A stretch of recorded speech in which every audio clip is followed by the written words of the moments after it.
بالله من شرور أنفسنا ومن سيئات أعمالنا من يهده الله فلا مضل له ومن يضلل فلا هادي له وأشهد أن لا إله إلا الله وحده لا شريك له وأشهد أن محمدا عبده ورسوله يا أيها الذين آمنوا اتقوا الله حق تقاته ولا تموتن إلا وأنتم مسلمون يا أيها الناس اتقوا ربكم الذي خلقكم من نفس واحدة وخلق منها زوجها وبث منهما رجالا كثيرا ونساء واتقوا الله الذي تساءلون به والأرحام إن الله كان عليكم رقيبا يا أيها الذين آمنوا اتقوا الله وقولوا قولا سديدا يصلح لكم أعمالكم ويغفر لكم ذنوبكم ومن يطع الله ورسوله فقد فاز فوزا عظيما أما بعد فإن أصدق الحديث كتاب الله وخير الهدي هدي محمد صلى الله عليه وسلم وشر الأمور محدثاتها وكل محدثة بدعة وكل بدعة ضلالة وكل ضلالة في النار. قال الله تبارك وتعالى في كلامه المجيد وفرقانه الحميد أعوذ بالله من الشيطان الرجيم واعتصموا بحبل الله جميعا ولا تفرقوا الآية. عن أبي هريرة رضي الله تعالى عنه أن رسول الله صلى الله عليه وسلم قال إن الله يرضى لكم ثلاثا ويسخط لكم ثلاثا يرضى لكم أن تعبدوا الله ولا تشركوا به شيئا وأن تعتصموا بحبل الله جميعا ولا تفرقوا ويسخط لكم قيل وقال وكثرة السؤال وإذاعة المال رواه مسلم. সমস্ত প্রশংসা ইবাদত সমস্ত গুণগান সে মহান রব্বুল আলামিনের জন্য যে মহান রব্বুল আলামিন তার সৃষ্টির মধ্যে যেভাবে ইচ্ছা সেভাবে পরিবর্তন করেন। সৃষ্টির মধ্যে এক এক সময় এক এক অবস্থা আমরা দেখতে পাই। এইটা যিনি করেন, কখনো বৃষ্টি, কখনো রোদ, কখনো গরম, কখনো ঠান্ডা, একাধারে বৃষ্টি, এই যে অবস্থাটা, এই যে পরিবর্তনটা, এতে মানুষের কোনো হাত নাই। সে যত বড় ক্ষমতা সম্পন্নই হোক না কেন, দুনিয়ার মানুষ সবাই একত্রিত হয়েও যদি পরিবর্তন করার চেষ্টা করে, পারবে না।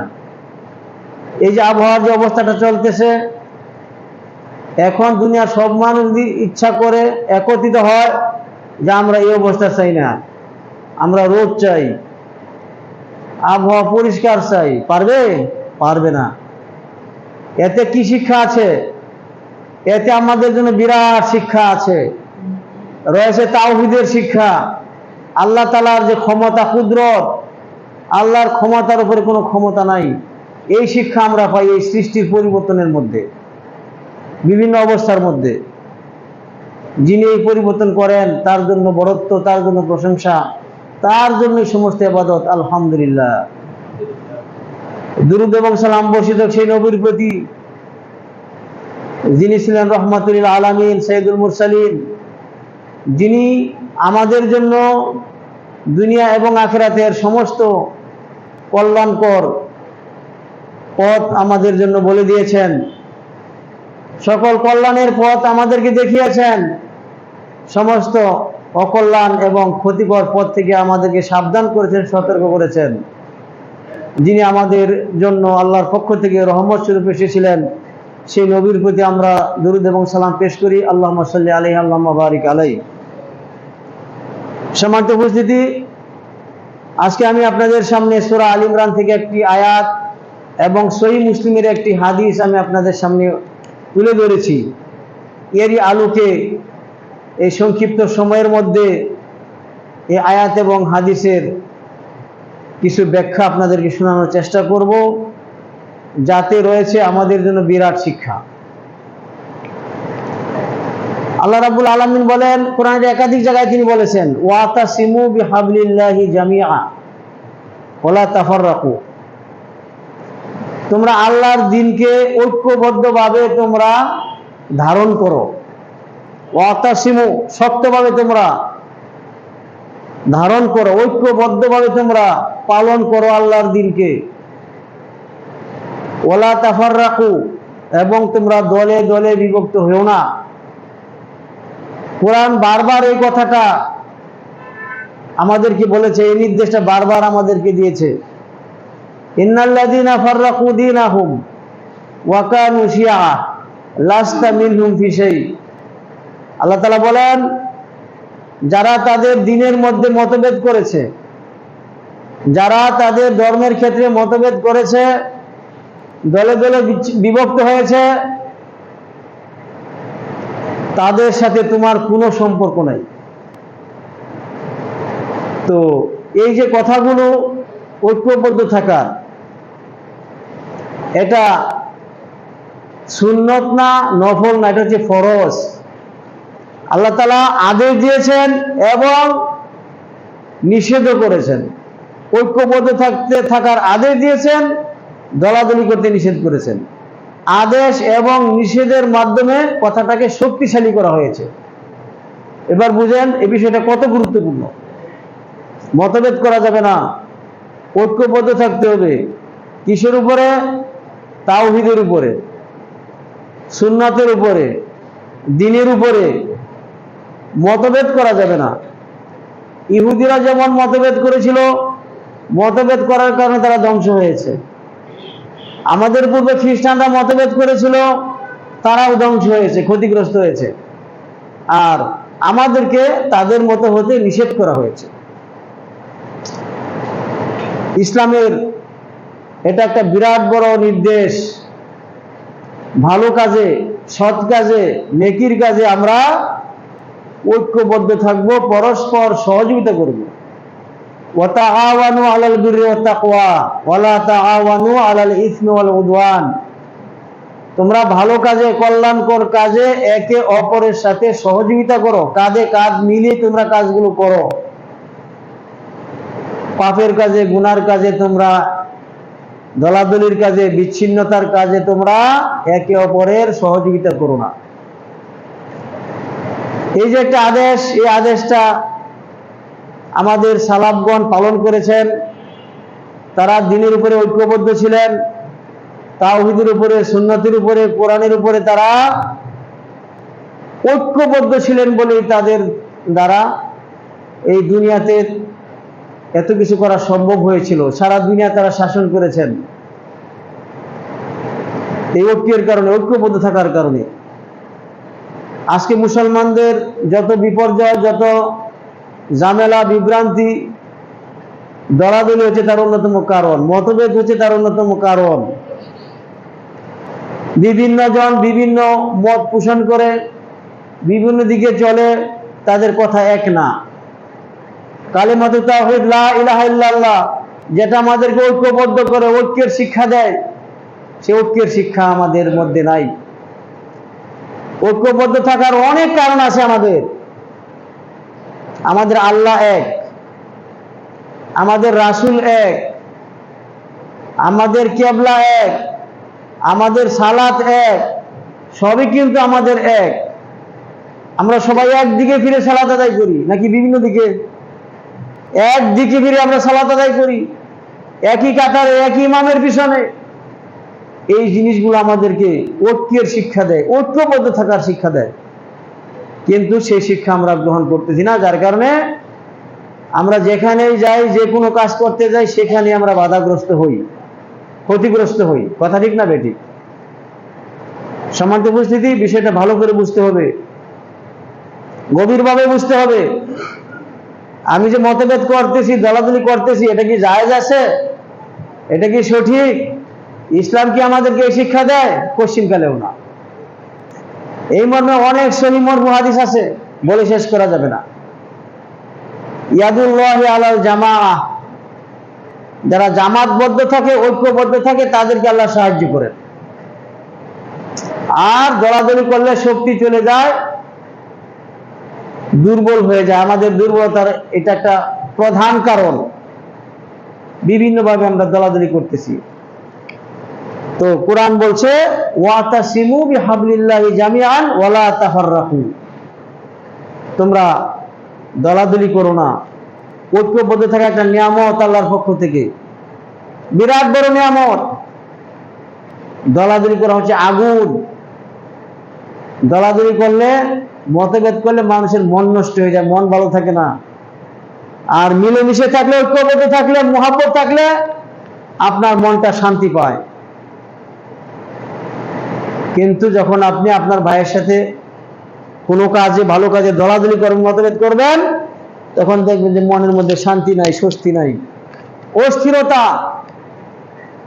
শুধু মনের মধ্যে যে অস্থিরতা তা কিন্তু নয়, মনে মনে যে কষ্ট পাবেন তা কিন্তু নয়, বরং আমাদের কাজও ক্ষতিগ্রস্ত হয়। আমরা আমাদের লক্ষ্য উদ্দেশ্যে পৌঁছতে পারি না।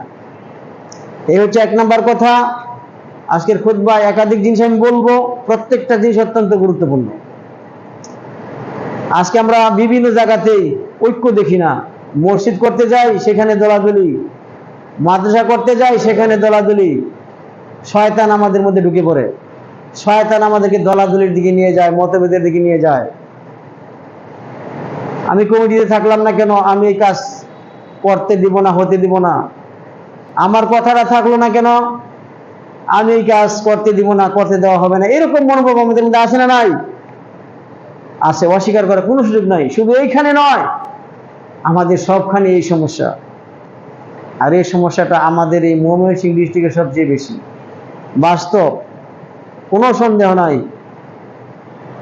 আপনি খোঁজ নিয়ে দেখেন, যমুনা নদীর ওই পারে অনেকগুলো মাদ্রাসা আছে, বড় বড় মাদ্রাসা, দাওরা মাদ্রাসা, অনেক জমি আছে মাদ্রাসায়, বিরাট বড় বড় প্রতিষ্ঠান আছে। আমাদের এই ময়মনসিংহ বিভাগে এখন পর্যন্ত একটা মাদ্রাসা আমরা করতে পারি নাই, পূর্ণাঙ্গ মাদ্রাসা। বিভাগীয় শহর এটা, সারা বাংলাদেশের ভিতরে এই অঞ্চলগুলো একটা নাম করা, মানুষ জানে এবং চিনে। আমাদেরকে বলে যে আপনারা এতগুলো মাদানী আলেম ময়মনসিংহ বিভাগে, এত বড় বড় আলেম, আপনারা বিভিন্ন জায়গায় চাকরি করেন, বড় বড় পদে আছেন, আপনারা এখন পর্যন্ত একটা ইফতেদায়ী মাদ্রাসা করতে পারেন নাই। কারণ কি? আপনারা এখন পর্যন্ত আপনাদের এলাকাতে একটা ইবতিদায়ী মাদ্রাসা, মানে প্রাইমারি মাদ্রাসা করতে পারেন নাই মানসম্মত। এরকম প্রশ্ন আমাদেরকে করে, এরপর কোনো জবাব আমরা দিতে পারি না। এর একটা কারণ আমরা খুঁজে পাইছি, দলাদলি, মতভেদ, একজন আরেকজনের বিরোধিতা, অন্তর্দ্বন্দ্ব, হিংসা, বিদ্বেষ, এইগুলোর কারণে আমরা পিছিয়ে থাকতেছি। সুতরাং দলাদলি করা যাবে না, ঐক্যবদ্ধ থাকতে হবে। ঐক্যবদ্ধ থাকা হচ্ছে আমাদের আকীদার একটা অংশ। ইমাম তাহাবী রাহিমাহুল্লাহ বলেন, নারাল জামাতা হাক্কান ওয়া সাওয়াবা, জামাতবদ্ধ থাকাকে আমরা সঠিক মনে করি, সত্য এবং সঠিক মনে করি, এটাকে আমরা রহমত মনে করি। ওয়াল ফুরকাতা যায়গান ওয়া আযাবা, এবং দলাদলি করাটাকে এটা একটা আযাব মনে করি, শাস্তি মনে করি। এটা আহলুস সুন্নাত ওয়াল জামাতের একটা আকীদা, ঐক্যবদ্ধ থাকা হকের উপরে, যে কোনো ভালো কাজে দলাদলি না করা। নবী করিম সাল্লাল্লাহু আলাইহি সাল্লাম তার সহিহ হাদিসে বলেন, সহিহ মুসলিমে এসেছে হাদিসটি, আবু হুরায়রা রাদিয়াল্লাহু তাআলা থেকে বর্ণিত, ইন্নাল্লাহা ইয়ারদা লাকুম সালাসান ওয়া ইয়াসখাতু লাকুম সালাসান, আল্লাহ সুবহানাহু ওয়া তাআলা তোমাদের জন্য 3টি জিনিস পছন্দ করেন এবং 3টি জিনিস অপছন্দ করেন। এই হাদিসে 3টি জিনিসকে আল্লাহ তাআলার পছন্দের বিষয় বলা হয়েছে। যদিও আল্লাহ তাআলার পছন্দের বিষয় এই 3টার মধ্যে সীমাবদ্ধ না, কিন্তু এই হাদিসে বিশেষভাবে 3টা জিনিসের কথা বলা হয়েছে। 3টা জিনিসকে আল্লাহ ভালোবাসেন, 3টা জিনিসকে তিনি ভালোবাসেন না, অপছন্দ করেন। তাহলে আল্লাহ কোনগুলি ভালোবাসেন সেগুলো জানার দরকার আছে না নাই? দরকার আছে না? যাতে করে সেই জিনিসগুলো আমি অর্জন করতে পারি। সেই সঙ্গে আল্লাহ তাআলা কোন জিনিসগুলো অপছন্দ করেন সেগুলো জানার দরকার আছে, যাতে করে সেইগুলো থেকে দূরে থাকতে পারি। আল্লাহ যেটা অপছন্দ করেন সেইটা যদি আমি পছন্দ করি, তাহলে কি আল্লাহর বান্দা হওয়া যাবে? মুমিন হওয়া যাবে? সফলকাম হওয়া যাবে? কখনো না।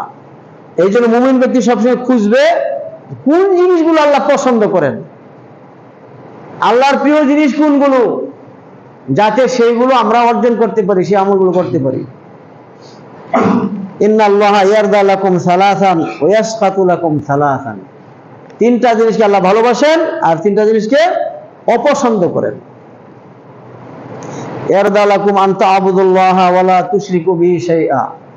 আল্লাহ তাআলার এক নাম্বার পছন্দের জিনিস হচ্ছে যে আমরা একমাত্র আল্লাহর ইবাদত করব, ইখলাসের সাথে আল্লাহর ইবাদত করব এবং আল্লাহর সাথে অন্য কাউকে শরীক করব না। এটা হচ্ছে আল্লাহর সবচেয়ে প্রিয় জিনিস, সবচেয়ে আল্লাহর কাছে এইটা বেশি প্রিয়, একমাত্র আল্লাহর ইবাদত করা, তার ইবাদতে কাউকে শরীক না করা, ছোট এবং বড় সকল প্রকার শিরক থেকে দূরে থাকা। এই মর্মে তো আয়াতের অভাব নাই, কোরআনের প্রত্যেক পাতাতেই তো এই কথা, ইয়াকা না'বুদু ওয়া ইয়াকা নাস্তাঈন। আমরা একমাত্র আল্লাহর ইবাদত করি, যা কিছু করব আল্লাহকে সন্তুষ্ট করার জন্য, আল্লাহকে খুশি করার জন্য। কেউ যদি কোনো কাজ করে, ভালো কাজ করে মানুষকে দেখানোর জন্য, এটা তো শিরক হয়ে যাবে, এটাই শিরক। আপনারা এটা মনে করেন না যে শিরক শুধুমাত্র কবরে সিজদা করা, মূর্তি পূজা করা এর মধ্যে শিরকটাতে সীমাবদ্ধ, তা কিন্তু না। কোনো মানুষকে দেখানোর জন্য আমল করলে ওটাও শিরক, শোনানোর জন্য আমল করলে ওটাও শিরক। আল্লাহ সুবহানাহু ওয়া তাআলা কোনো শিরককেই পছন্দ করেন না। আন তা'বুদুল্লাহা ওয়া লা তুশরিকু বিহি শাইআ। আল্লাহ সুবহানাহু ওয়া তাআলার কাছে সবচেয়ে প্রিয় হচ্ছে এককভাবে তার ইবাদত করা।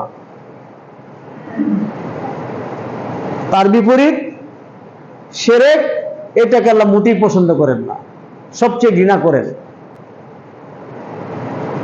তো আমরা শিরক থেকে বিরত থাকবো, ছোট শিরক, বড় শিরক, সবগুলো থেকে আমরা সাবধান থাকবো, দূরে থাকবো, কারণ আল্লাহ তাআলা এটা পছন্দ করেন না। আন তা'বুদুল্লাহা ওয়া লা তুশরিকু বিহি শাইআ ওয়া তিল ওয়া কাল। দুই নাম্বার হচ্ছে কি তিল, আল্লাহ তাআলা যেগুলো পছন্দ করেন, এক নম্বরে আল্লাহর ইবাদত করা এবং তার সাথে কাউকে শরীক না করা।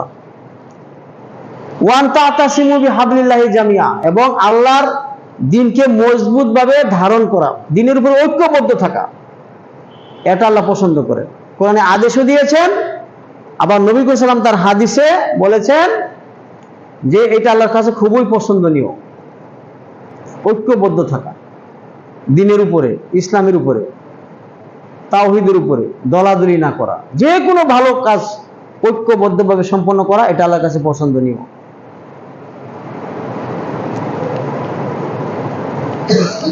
তারপরে হচ্ছে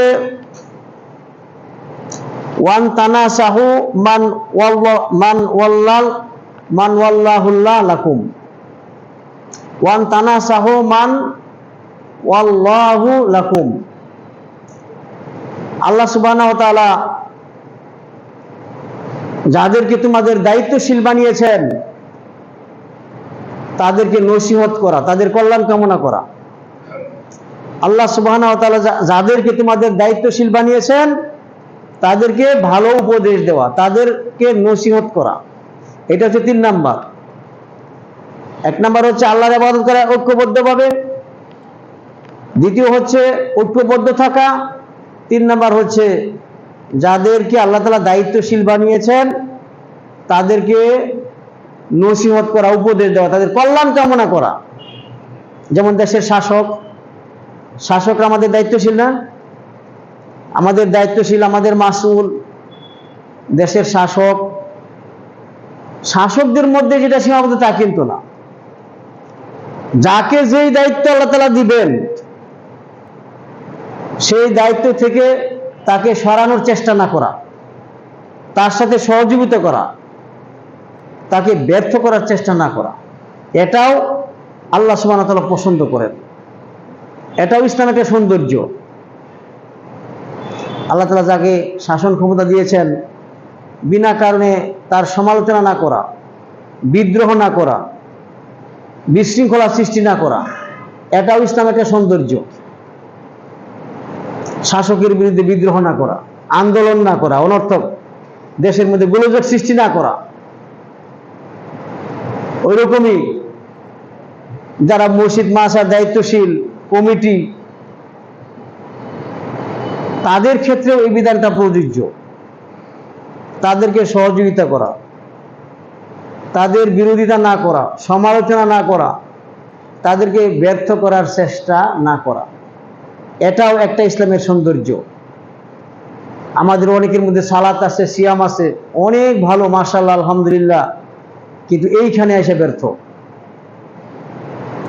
মসজিদের দায়িত্বে যারা আছে, মাদ্রাসা দায়িত্বে যারা আছে, শুধু তাদের বিরুদ্ধে সমালোচনা, তাদেরকে ব্যর্থ করার চেষ্টা করা, কোনো প্রকার সাহায্য সহযোগিতা না করে কেমনি ব্যর্থ করা যায় এই চেষ্টা করা, এটা আমার মধ্যে আসে না নাই? এটা আমরা অনেকেই পছন্দ করি, কিন্তু আল্লাহ এটা পছন্দ করেন না। ওয়ান তানাসাহু মান ওয়াল্লাহু আমরাকুম, তোমাদের দায় দায়িত্বে, তোমাদের কাজকর্ম পরিচালনা করার জন্য আল্লাহ তাআলা যাদেরকে নিযুক্ত করেছেন, দায়িত্ব তো আল্লাহর পক্ষ থেকে আসে নাকি? আল্লাহর পক্ষ থেকে না? আপনার ধন সম্পদ, মান মর্যাদা, সম্মান কার পক্ষ থেকে আসে? আল্লাহর পক্ষ থেকে। সুতরাং আল্লাহ যাদেরকে দায়িত্বশীল বানিয়েছেন তাদের প্রতি সম্মান করা, তাদেরকে নসিহত করা, উপদেশ দেওয়া, কল্যাণ কামনা করা, এইটা আল্লাহ তাআলা পছন্দ করেন, ভালোবাসেন। সুতরাং আল্লাহ যেটা ভালোবাসে আমরা কি করব? সেটাও আমাদের ভালোবাসা আবশ্যক, পছন্দ করা আবশ্যক। কথা ঠিক না বেটি?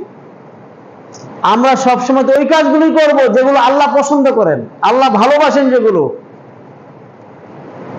আল্লাহ মুহাব্বত করেন, যে কাজগুলো, সেগুলো মুহাব্বত করা জরুরি। অন্যথায় আপনি যতই বলেন আমি আল্লাহকে অনেক ডরাই, অনেক ভালোবাসি, এই কথার কোনো দাম নাই। যতক্ষণ না আল্লাহর প্রিয় জিনিস আপনার কাছে প্রিয় না হবে, ততক্ষণ আল্লাহ তাআলার ভালোবাসা আপনার মধ্যে হবে না। ভালোবাসার দাবি করলেও সেই দাবিটা হবে মিথ্যা, বানোয়াট। আমি সহজভাবে এই হাদিসটা বোঝানোর চেষ্টা করছি আপনাদেরকে। এই হাদিসের বৈশিষ্ট্যগুলো অত্যন্ত গুরুত্বপূর্ণ।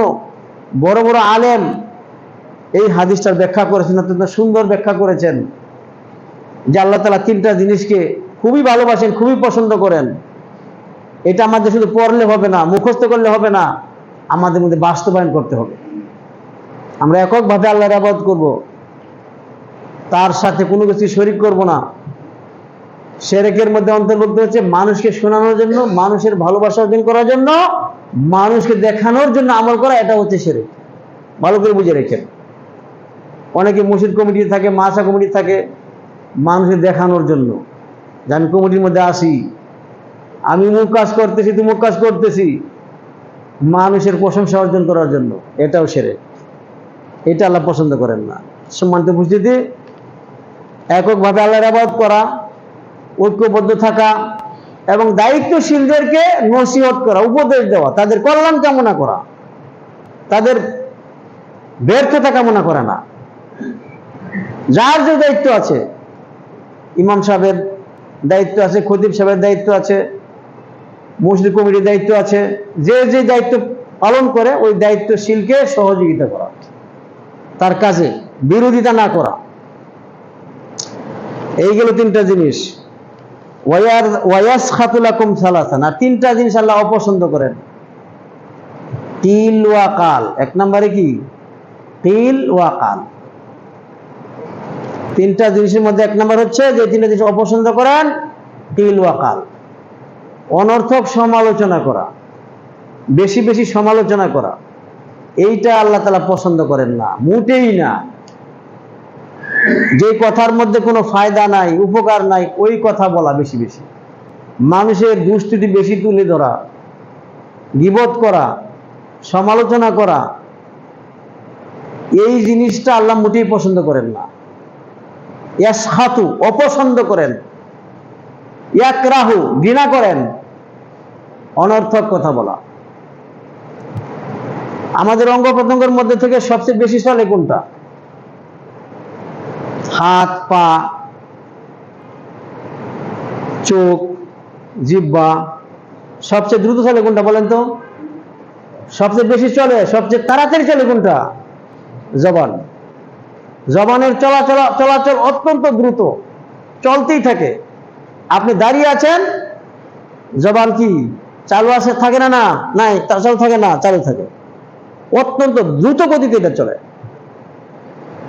সুতরাং এটাকে নিয়ন্ত্রণ করতে হবে, কন্ট্রোল করতে হবে। তিল ওয়াকাল, এটা দিয়ে বেশি কথা বলা যাবে না, বেশি সমালোচনা করা যাবে না, অনর্থক কথা বলা যাবে না। যেই কথার মধ্যে উপকার আছে সেটা বলতে হবে, যেই কথার মধ্যে ক্ষতি আছে সেটা বলা যাবে না। এমনকি যেটার মধ্যে না আছে উপকার, না আছে ক্ষতি, সেটাও বলা যাবে না। জবানকে সাবধান করার জন্য আল্লাহ তাআলা কোরআনে আদেশ দিয়েছেন, মা ইয়ালফিযু মিন কাউলিন ইল্লা লাদাইহি রাকিবুন আতীদ।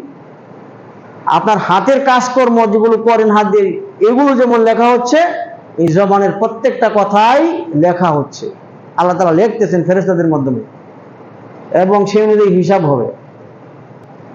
সুতরাং এই জবানটাকে সাবধানে চালাইতে হবে, নিয়ন্ত্রণে রাখতে হবে। কিয়ামতের দিন সবচেয়ে মানুষ বেশি সংখ্যক, মানে ব্যাপক হারে জাহান্নামে যাবে এই জবানের কারণে, অসংযত কথাবার্তার কারণে। আপনি বিবেচনা করে দেখেন, গবেষণা করে দেখেন, বেশিরভাগ ঝগড়াঝাটি শুরু হয় এই জিহ্বা থেকে, কথা থেকে। জবানের অনর্থক অসংযত কথাবার্তা থেকে গোলমালটা শুরু হয় সবার আগে। কেউ এই জবান ঠিক না রাখার কারণে এই মুহূর্তের মধ্যে সংসার ভেঙে দিচ্ছে, তার স্ত্রীকে তালাক দিয়ে দিচ্ছে। হ্যাঁ, বলছে রাগের মাথায় নিজেকে নিয়ন্ত্রণ করতে পারে নাই, জবানটা হেফাজত করতে পারে নাই, এই আধা মিনিটের মধ্যে কি হয়ে গেছে, তারও আগে তার সংসারটা ভেঙে গেছে, তালাক হয়ে গেছে, মহা মুসিবত শুরু হয়ে গেছে। একটু পরে আবার যখন মাথা ঠান্ডা হয়েছে, তখন তার হুঁশ ফিরে এসেছে। এখন আফসোস করে, হয় কি করলাম। এই যে হলো কি কারণে? জবানটা নিয়ন্ত্রণ না করার কারণে, দ্রুত মানে চলার কারণে। সম্মানিত উপস্থিতি, এই মসজিদ মাদ্রাসা বিভিন্ন জায়গাতে এই জবানের অসংযত কথাবার্তার কারণেই ঝামেলা শুরু হয়। যত পেশ গোলমাল এখান থেকেই লাগে। মনের মধ্যে যা জাগে তাই কিন্তু বলা যাবে না, তাই বলা যাবে না। অনেক কিছু তো কল্পনা আপনার মাথায় আসতে পারে, মনের মধ্যে আসতে পারে কি পারে না, এটা মুখ দিয়ে উচ্চারণ করা যাবে না। দেখতে হবে কথার মধ্যে ভালো আছে কিনা, লাভ আছে কিনা, কল্যাণ আছে কিনা। যদি থাকে তাহলে বলা যাবে, আর না হলে বলা যাবে না। কথায় বলে, যার কথার মধ্যে কোনো কল্যাণ নাই তার চুপ থাকার মধ্যেই কল্যাণ, যার কথার মধ্যে কোনো কল্যাণ নাই তার চুপ থাকার মধ্যেই কল্যাণ। সহিহ বুখারী হাদিসে এসেছে, মান কানা ইউমিনু বিল্লাহি ওয়াল ইয়াউমিল আখির ফালইয়াকুল খায়রান আও লিয়াসমুত। সহিহ বুখারী হাদিস, মান কানা ইউমিনু বিল্লাহি ওয়াল ইয়াউমিল আখির ফালইয়াকুল খায়রান আও লিয়াসমুত। যে ব্যক্তি আল্লাহর প্রতি ঈমান রাখে, আখিরাতের প্রতি ঈমান রাখে, সে যেন ভালো কথা বলে, আর না হয় যেন চুপ থাকে। আও লিয়াসমুত, এই দেখেন, ভালো কথা বলা এটাকে ঈমানের সাথে যুক্ত করা হয়েছে। আল্লাহর প্রতি ঈমান, আখিরাতের প্রতি ঈমান যে রাখে, যে বিশ্বাস করে, সে যেন উত্তম কথা বলে, খারাপ কথা থেকে যেন সে বিরত থাকে, মানুষের গীবত, চুগলখড়ি এগুলো থেকে যেন বিরত থাকে। মনের মধ্যে যে সন্দেহ আসে সেটাই যেন না বলে, তদন্ত করতে হবে, যাচাই বাছাই করতে হবে। যা শুনবেন তাই বলা যাবে না, মনের মধ্যে যে কল্পনা আসবে সেটা বলা যাবে না। শয়তান তো মানুষের মনের ভিতরে নানান কল্পনা ঢুকিয়ে দেয়, নাকি দেয় না? অনর্থক মানুষ বলে, কি বলে, যে মসজিদ কমিটিতে আসে অমুক লোকটা, সব টাকা সে আত্মসাৎ করতেছে, অমুকে এইটা করতেছে। এরকম কথা হয় কি হয় না? আসলে দেখা যায় যে অনেক ক্ষেত্রে এই কথাগুলো ঠিক হয় না, সঠিক না, অযথা অনর্থক। তবে হয় না যে আমি এটা কিন্তু বলতেছি না, যদি হাতে নাতে প্রমাণ পাওয়া যায় তাহলে তো অবশ্যই তা কি করতে হবে, অবশ্যই সেটা ধরতে হবে, বলতে হবে, কোনো সন্দেহ নাই। তার একটা সিস্টেম আছে, সেই সিস্টেম মোতাবেক করতে হবে। কিন্তু আপনি একটা শুনলেন যে অমুক লোক মসজিদের টাকা আত্মসাৎ করেছে, চুরি করেছে, আপনি বলা শুরু করলেন, এটা কিন্তু না। সন্দেহ করে বলা শুরু করলেন, এটা কিন্তু না। আমাদেরকে যাচাই বাছাই করতে হবে, তদন্ত করতে হবে, তারপর সিদ্ধান্ত নিতে হবে। আল্লাহ তাআলা কোরআনে বলছেন, ইয়া আইয়ুহাল্লাযীনা আমানু ইন জাআকুম ফাসিকুম বিনাবাইন ফাতাবায়ানু। হে ইমানদারগণ, কোনো কথা যদি তোমরা শুনো, কোনো কথা যদি তোমার কাছে কেউ নিয়ে আসে, ফাতাবায়ানু, এটা যাচাই বাছাই করো, তদন্ত করো। তদন্ত করতে হবে, যাচাই বাছাই করতে হবে। চিলে কান নিয়ে গেছে, কানের মধ্যে হাত না দিয়ে চিলের পিছনে দৌড় দেওয়া যাবে না। এটা আমাদের পথ থেকে আসে না? নাই, আছে। মোট কথা, আমরা যখন কথা বলবো মুখ দিয়ে সাবধানে বলবো, সতর্কতার সাথে বলবো, যেটা বাস্তব সত্য সেটাই বলবো। এটা হচ্ছে ইসলামের আদেশ, ইসলামের অন্যতম একটা সৌন্দর্য। অনুমান করে যে কোনো কথা শুনে এটা বলা যাবে না। হাদিস এসেছে, একজন ব্যক্তি মৃত্যু খাওয়ার জন্য এটাই যথেষ্ট যে সে যা শুনে তাই বলে। আপনি শুনবেন অনেক, বলবেন কম। আসুক না আপনার কানে কথা, আসতে থাকুক, কিন্তু যা শুনবেন, যা আসবে, সবই বলা যাবে না। যাচাই বাছাই করে তারপর বলতে হবে। এটা হচ্ছে কিল ওয়া কাল। ওয়াসখাতু লাকুম সালাসান, আল্লাহ তাআলা তিনটা জিনিস অপছন্দ করেন। এক নম্বর হচ্ছে কি, বেশি কথা বলা, অনর্থক কথা বলা। ভালো কথাগুলো বলতে হবে। ভালো কথা কি? আল্লাহর জিকির, আল্লাহর স্মরণ, সৎ কাজের আদেশ, অসৎ কাজের নিষেধ। এগুলোর মধ্যে কল্যাণ আছে না নাই? বিরাট কল্যাণ আছে, এগুলো আপনি বলবেন। আলা বিযিকরিল্লাহি তাতমাইন্নুল কুলুব, আল্লাহর জিকির করলে, আল্লাহকে স্মরণ করলে মন শান্তি পায়। মনের মধ্যে আপনার শান্তি আসবে, প্রশান্তি নেমে আসবে আল্লাহর জিকিরের মাধ্যমে। কিন্তু সমালোচনা, বেশি কথার মধ্যে অস্থিরতা সৃষ্টি হয় কি হয় না? মনের মধ্যে অশান্তি, অস্থিরতা সৃষ্টি হয়। একটা ভুল কথা বলে ফেলবেন, একটু পরে এর কি যে বললাম, না জানি আমার কি হয়ে যায়, তাই না? বইয়ের মধ্যে থাকবেন। একটা ভুল কথা যে আপনি বলেন, পরবর্তীতে আপনার মনের ভিতরে এমন আতঙ্ক চলে আসবে, আপনি শান্তি পাবেন না। না জানি এর কারণে আমি ধরা খাই কিনা, না জানি আমাকে আমার ক্ষতি হয়ে যায় কিনা। আপনি কেন বললেন এরকম কথা? আপনি নীরব থাকেন, সাবধান থাকেন, আল্লাহর জিকির করেন, আল্লাহকে স্মরণ করেন, সৎ কাজের আদেশ দেন, অসৎ কাজ থেকে নিষেধ করেন। এগুলো হচ্ছে ভালো কথা।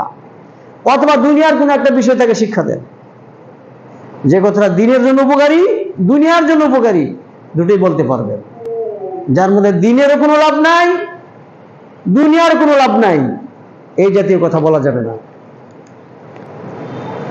আজকে মসজিদ মাদ্রাসায় যত গন্ডগোল, এই যে বেশি বেশি সমালোচনা, বেশি বেশি কথা, কাসরাতুল কালাম, যেটা উপকারী সেটাও বলতেছি, যে কথাটা বলার উপযুক্ত সেও বলে, যেটা উপযুক্ত, যে ব্যক্তি উপযুক্ত না সেও বলে, যার কারণে একটা হযবরল অবস্থা সৃষ্টি হয়ে যায়।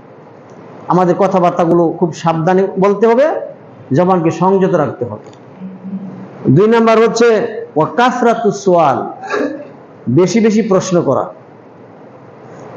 এই কাসরাতুস সুআলের 2টা ব্যাখ্যা আলেমগণ করেছেন। মানুষের কাছে বেশি বেশি চাওয়া, বেশি বেশি ভিক্ষাবৃত্তি করা, দেন দেন, এরকম বেশি বেশি দুনিয়ার সম্পদ মানুষের কাছে চাওয়া, এইটা আল্লাহ পছন্দ করেন না। হাদিসে এসেছে, একজন মানুষের কাছে চাইতেই থাকবে, চাইতেই থাকবে, চাইতেই থাকবে, শেষ পর্যন্ত কিয়ামতের দিন এমন অবস্থায় আসবে যে তার চেহারার মধ্যে কোনো বস্তু থাকবে না, এমন অবস্থা হবে। মানে বেশি বেশি চাওয়ার কারণে, মানুষের কাছে হাত পাতার কারণে। আল্লাহর কাছে আমরা চাইবো, ওয়াইজা সাআলতা ফাসআলিল্লাহ, আমাদের সকল প্রয়োজন কার কাছে চাইবো? আল্লাহর কাছে আমরা আবেদন করব, মানুষের কাছে না। আল্লাহর কাছে চাইলে আল্লাহ রাগ করেন না। যত বেশি চাইবেন আল্লাহ তত বেশি খুশি। সাহাবীগণ জুতার ফিতাটা আল্লাহর কাছে চাইতেন, জুতার ফিতা সেটাও চাইতেন আল্লাহর কাছে, মানুষের কাছে চাইতেন না, আল্লাহর কাছে সাহায্য চাইতেন। কিন্তু আমরা আমাদের প্রয়োজন খালি মানুষের কাছে ব্যক্ত করি। বেশি বেশি চাওয়া, বেশি বেশি প্রশ্ন করা, এটা আল্লাহ তাআলা পছন্দ করেন না। সুতরাং আল্লাহ যেটা পছন্দ করেন না, আমরা আসলে কি করবো না, পছন্দ করব না। আর কি ব্যাখ্যা কি, বেশি বেশি জিজ্ঞাসা করা, মানে মসলা মাসাইল বেশি বেশি জিজ্ঞাসা করা, যেটার প্রয়োজন আছে সেটা জিজ্ঞাসা করা, যেটার প্রয়োজন নাই ওইটাও মানুষ কি করে জিজ্ঞাসা করে। মানুষের ব্যক্তিগত জিনিস জিজ্ঞাসা করে। অনেক মানুষ আছে সালাম কালাম হওয়ার পরে এমন জিনিস জিজ্ঞাসা করে বসে যেই জিজ্ঞাসার মধ্যে কোনো লাভ নেই, এবং যাকে জিজ্ঞাসা করতে সে পছন্দও করে না। যেমন আপনার বেতন কত, আপনি কি ব্যবসা করেন, কেমন লাভটা বইতেছে, এই যে এগুলো সম্পূর্ণ হচ্ছে নিষিদ্ধ। মানুষ যারা বলতে চায় না সেটা আপনি জিজ্ঞাসা করবেন কেন?